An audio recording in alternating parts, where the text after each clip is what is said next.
না মাগো মা বলি শোনো না পরে পাঞ্জাবি পাজামা মাগো মা বলি শোনো না পরে পাঞ্জাবি পাজামা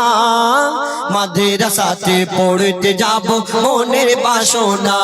আমি মাদ্রাসাতে পড়তে যাব মনের বাসনা মাগো মা বলি শোনো না পরে পাঞ্জাবি পাজামা মাগো মা বলি শোনো না পরে পাঞ্জাবি পাজামা মাদ্রাসাতে পড়তে যাব মনের বাসনা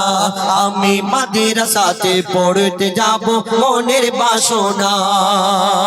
সেই বাচ্চা তার মাকে গিয়ে যখন বলে এই যে দুনিয়ায় সেই হুজুরের কথা হুজুরের ছেলের কথা শুনে তার মাকে গিয়ে বলে মাগো আমিও পড়তে যাব আমিও এই করব, তখন তার মা যখন প্রশ্ন করে বাবা তোমার তো এতদিন এই শখ ছিল না তোমার মনেতে এই শখটা কেন জাগলো কি